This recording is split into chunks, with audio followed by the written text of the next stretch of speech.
भैया राम राम नमस्कार। हमें तो चिंता ही, नाम है हमारा सचिन चौधरी।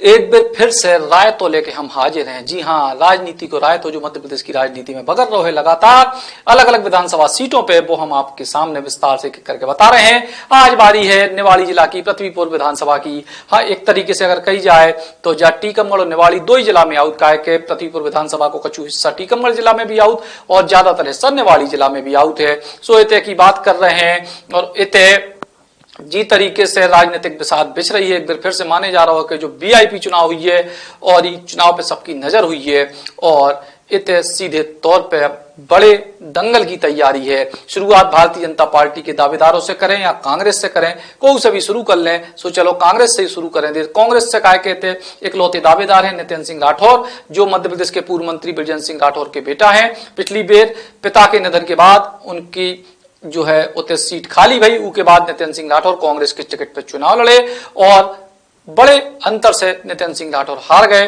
और डॉक्टर शिशुपाल यादव भारतीय जनता पार्टी के टिकट पर चुनाव जीत गए।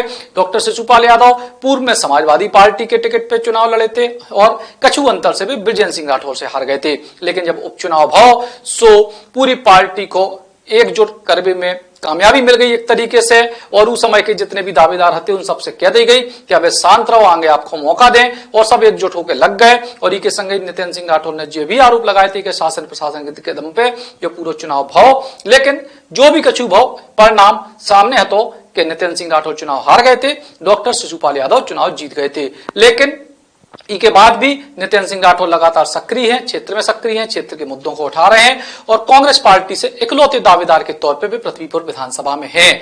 कांग्रेस पार्टी से नितिन सिंह राठौर इकलौते हैं, लेकिन भाजपा से एक बार फिर से दावेदारों की फेहरिस्त है और इन फेहरिस्त में पहला नाम सीधे तौर पर डॉक्टर शिशुपाल यादव को ही है। काय के वे सिटिंग एमएलए हैं और 16-17 वोटों से लगभग वे चुनाव जीते थे। सो उनकी टिकट कटवे को चांस कम है, लेकिन पार्टी अगर उनके हिसाब से सर्वे कराए और अगर शिशुपाल यादव सर्वे में फिट नहीं बैठे तो तीन दावेदार तय बैठे हैं, तैयार बैठे हैं और अभय सैनी भी पिछले 2-3 चुनाव से तैयार हैं और अब वे भी आर पार की लड़ाई के मूड में आ सकते हैं। उनमें सबसे बड़ा नाम है गणेशी नायक को। गणेशी नायक स्वर्गीय सुनील नायक के परिवार के हैं और लगातार पृथ्वीपुर विधानसभा से टिकट मांग रहे हैं।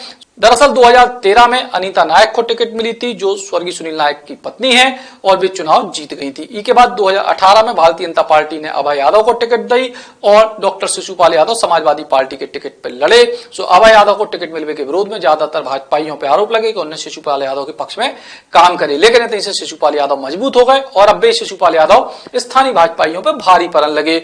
और यही से जब विधानसभा के उपचुनाव की नौबत आई तो शिशुपाल यादव को सपा से लेकर भारतीय जनता पार्टी में जो है टिकट दे दी गई। लेकिन अब वे दावेदार जो गणेशी नायक हैं वे लगातार दावेदारी कर रहे हैं, उनको अपना एक वोट बैंक है। ई बेर का भी माने जो बड़ा सवाल है, कहा कि पिछली बार जब शिशुपाल यादव को टिकट मिली थी सो वे कछु दिना के लाने रूठे, फिर बाद में मनाए गए। इसके संग अनीता नायक जो पूर्व विधायक रही हैं पृथ्वीपुर की, उनकी भी टिकट की दावेदारी है और वे सीधे तौर पर टिकट मांग रही हैं यही आधार पे कि अब एक बार शिशुपाल यादव को मौका दे दो, अब हमें टिकट दो। इसके संग अनिल पांडे हैं जो पृथ्वीपुर के स्थानीय नेता हैं भारतीय जनता पार्टी के और इसके संग ही विधानसभा के एक क्षेत्र में उनको भी अपनो दखल है। लगातार वे टिकट मांगते हैं, मुखर्रत है, पार्टी के खिलाफ भी आवाज उठा देते हैं या पार्टी के निर्णयों के खिलाफ भी आवाज उठा देते हैं जब वे स्थानीय प्रत्याशी की मांग करते हैं। ई बेर का अनिल पांडे उतनी मुखरता से सामने आए जो बड़ा सवाल है। कुल मिलाके भारतीय जनता पार्टी के भीतर 4 प्रमुख दावेदार हैं, इनके बीच में से को टिकट मिले। सामने हुई है नितिन सिंह राठौर जो कांग्रेस पार्टी के प्रत्याशी हुई हैं और पृथ्वीपुर की विधानसभा की जंग निश्चित तौर पे दिलचस्प हुई है। Shri Krishna university Chhatarpur, the hitech university in central India, Bundelkhand के लिए गौरव की बात है कि अब छतरपुर में हम आपको देंगे विश्व स्तरीय एजुकेशन सिस्टम और वर्ल्ड क्लास इंफ्रास्ट्रक्चर। कोरोना जैसी महामारी के दौर में अब महानगरों की भीड़ भाड़ अत्यधिक खर्च से बचे तथा अपने घर एवं अपने शहर में रहकर ही विश्व स्तरीय रोजगार उन्मुखी शिक्षा को प्राप्त करें और महानगरों में होने वाली परेशानी से बचे, क्योंकि कोरोना ने हमें सिखा दिया है कि हम महानगरों में सुरक्षित हैं या अपने शहर और घर में। इसीलिए श्री कृष्णा विश्वविद्यालय आपको देगा राष्ट्रीय शिक्षा नीति 2020 के अनुसार तैयार पाठ्यक्रम और कोर्स में प्रवेश के अवसर।